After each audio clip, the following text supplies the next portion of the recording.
دے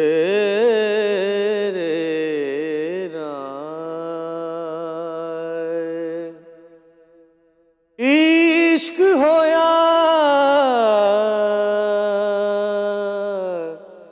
مینوں رانجھے دا مینوں آکھو ہیر نہ کوئی رانجھا رانجھا کر دی رانجھا رانجھا کر دی نی میں آپ رانجھا ہوئے رانجھا رانجھا کر دی نی میں آپ رانجھا ہوئے رانجھا رانجھا کر دی نی میں آپ رانجھا ہوئے صدیوں نی مینوں تی دو رانجھا ہیر نہ آکھیو کوئی صدیوں نی مینوں تی دو رانجھا ہیر نہ آکھیو کوئی رانجھا رانجھا کر دی نی میں چٹی چادر لا سٹ کڑیے پین فقیراں دی لوئی چٹی چادر لا سٹ کڑیے پین فقیراں دی لوئی چٹی چادر نو داغ ہزاراں لوئی نو داغ نہ کوئی چٹی چادر نو داغ ہزاراں لوئی نو داغ نہ کوئی رانجھا رانجھا کر دی نی میں جو کچھ ساڈے اندر وسے ذات اساڈی سوئے جو کچھ ساڈے جو کچھ ساڈے اندر وسے ذات اساڈی سوئے میں نہیں وہ آپ ہے اپنی آپ کرے دل جوئے میں نہیں وہ آپ ہے اپنی آپ کرے دل جوئے رانجھا رانجھا کر دی نی میں بہت عمدہ سر، جو میں نے کہا تھا اس پہ پورا اترا ہے عمران شوکت بات کوشش تو پوری کی ہے نہیں بہت ہی عمدہ۔ اچھا حضور فرحان میاں، اگلی بات ہم کرتے ہیں کیونکہ میں چاہتا ہوں کہ جتنی باتیں، اچھا سر آج ایک عجیب و غریب سکون محسوس کر رہے ہیں آپ؟ جی یا ایسے میرا ہی دل ایسے کر رہا ہے؟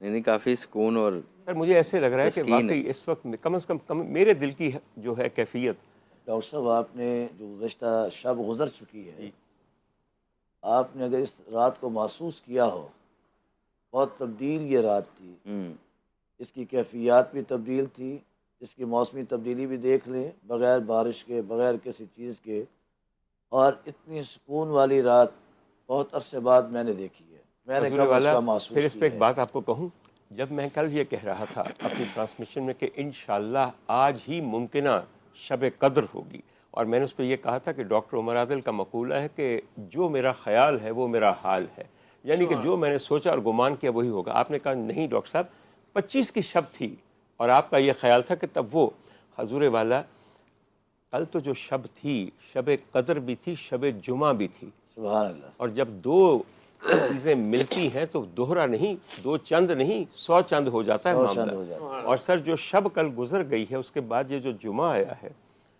شاید یہاں کی کیفیت بدلی ہوئی ہے یا ہمارے دل کی حالت بدلی ہوئی ہے، جو بھی ہے بے انتہا دل افزا ہے، خوش۔ بے شک بے شک۔ حضور والا آپ سے ایک بات پوچھنا چاہ رہا تھا، کیا قرآن کی کسی خاص صورت کا جمعے کے ساتھ ایسا تعلق ہے کہ اس کی تلاوت خاص طور پہ کرنی چاہیے؟ میرا اشارہ سورہ کہف کی طرف ہے، آپ اس پہ اپنی رائے دیجیے۔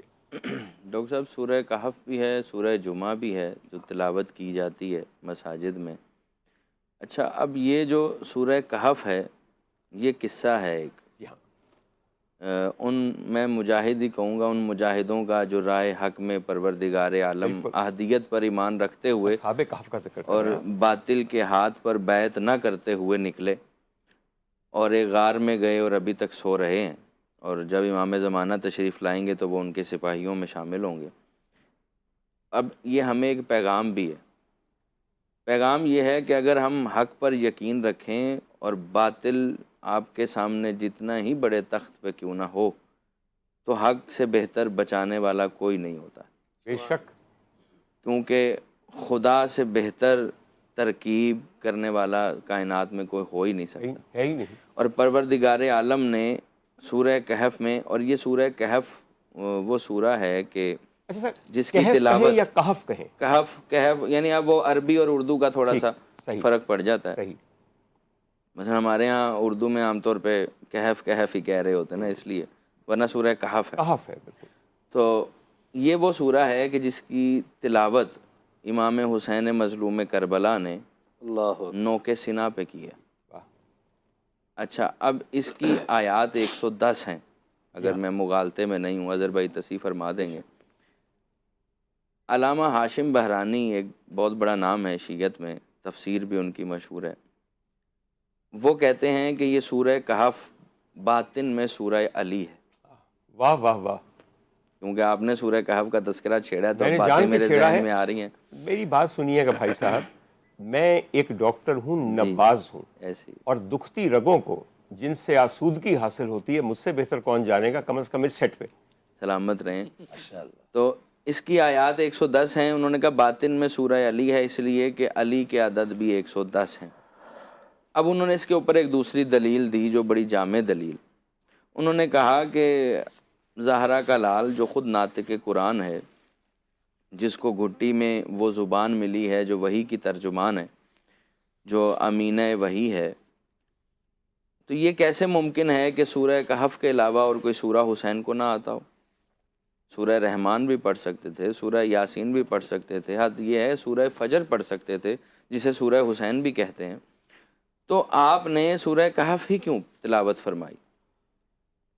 اب وہ وجہ یہ لکھتے ہیں، انہوں نے کہا اس لیے کہ ایک تو اسے باطن میں سورہ علی کہتے ہیں، دوسرا یہ کہ جو کربلا کا مارکہ ہے نا، وہ حق و باطل کا مارکہ ہے، اور وہ یہ نہیں ہے کہ محمد الرسول اللہ کو کوئی خطرہ تھا. وہ کہتے ہیں نمازیں دونوں طرف تھی، روزے دونوں طرف تھے.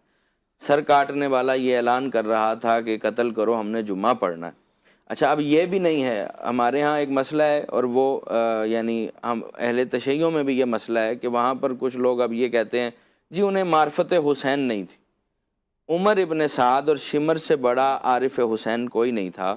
جب شمر ملعون نے سر تن سے جدا کیا اور سرخ آندیاں چلیں اور خون نکلا، تو اس وقت سمت کا تعین نہیں ہو رہا تھا. تو شمر عمر ابن سعد کو کہتا ہے کہ اب نماز پڑھنی ہے تو قبلہ کس طرف، سمت کا ہی پتہ نہیں چل رہا.